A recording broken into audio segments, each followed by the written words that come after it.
السلام علیکم میرے پیارے بہنوں اور بھائیوں۔ اسلام میں انسانوں کے کیا جانوروں تک کے حقوق مقرر ہیں۔ اسلام کی تاریخ ایسے واقعات سے بھری پڑی ہے جس سے ہمیں ان بے زبان جانوروں کو تکلیف نہ دینے کا حکم ملتا ہے۔ ایسے ہی چند واقعات پر آج ہم نظر ڈالیں گے اور میں امید کرتی ہوں کہ یہ ویڈیو سننے کے بعد آپ کے دل میں جانوروں کے لیے مزید نرم گوشہ پیدا ہو جائے گا۔ ایک مرتبہ کچھ صحابی رسول خدا صلی اللہ علیہ وسلم کے ساتھ ایک جگہ سے گزر رہے تھے تو وہاں سے کسی نوجوان صحابی نے گھونسلے سے ایک چڑیا کا بچہ اٹھا لیا۔ چڑیا نے نبی صلی اللہ علیہ وسلم کے سر اقدس کے اوپر آ کر منڈلانا شروع کر دیا اور اپنی آواز میں فریاد لگانے لگی۔ تو رسول خدا صلی اللہ علیہ وسلم اپنے صحابہ سے مخاطب ہوئے اور فرمایا کہ اس کا بچہ اٹھا کر اسے کس نے تکلیف پہنچائی ہے؟ تو پتہ چلا کہ ایک صحابی کے پاس اس کا بچہ موجود ہے۔ تو آپ صلی اللہ علیہ وسلم نے حکم دیا کہ اس کا بچہ واپس اس کے گھونسلے میں چھوڑ کر آؤ۔ تو اس کا بچہ واپس گھونسلے میں رکھ دیا گیا۔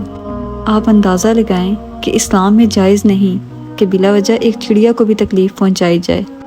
آپ اپنے ارد گرد محلے میں نظر ڈالیے گا، کسی درخت پہ، کسی گھر کی چھت پر بچے اگر گھونسلہ دیکھ لیں تو فوراً ان پرندوں کو تنگ کرنے لگ جاتے ہیں، اور یہ سب کس لیے؟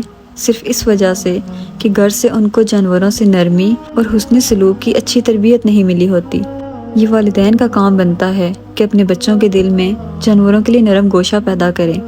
ایک مرتبہ رسول خدا صلی اللہ علیہ وسلم نے دیکھا کہ ایک چونٹیوں کا گروندہ ہے اور اس میں کسی نے آگ لگا رکھی ہے۔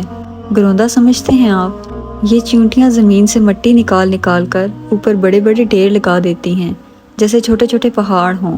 زمینداروں کے لیے اس میں کافی جگہ رک جاتی ہے۔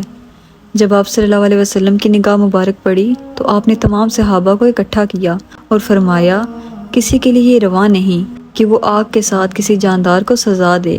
یہ حق صرف اس کا ہے جو آگ کا بنانے والا ہے۔ اس حدیث کو آپ ذہن میں رکھتے ہوئے یہ ویڈیو کلپ ملاحظہ فرمائیں۔ یہ گدھا کچھ دن پہلے ACF اینیمل ریسکیو والوں کو ملا، جس کے انر تھائی والی ساری جگہ کو جلایا گیا تھا۔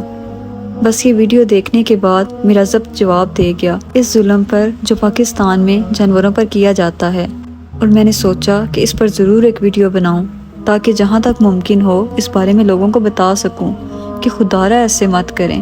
دراصل یہ ظلم آپ ان بے زبان جانوروں پر نہیں بلکہ اپنی جانوں پر کر رہے ہوتے ہیں۔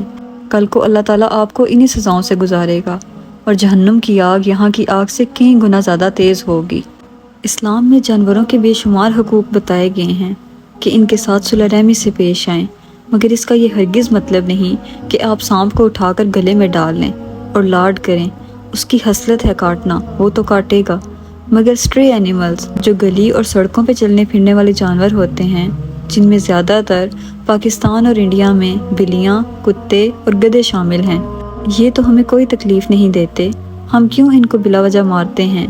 بچوں کو اگر آپ دیکھیں تو وہ ایک جھنڈ بنا کر ایک اکیلے کتے کے پیچھے یا بلی کے پیچھے لگے ہوتے ہیں، ہاتھ میں کچھ سٹکس اٹھائے۔ مطلب ایسا کیوں ہے ہمارے معاشرے میں؟ ہمارے دل میں ان جانوروں کے لیے رحم کیوں نہیں ہے؟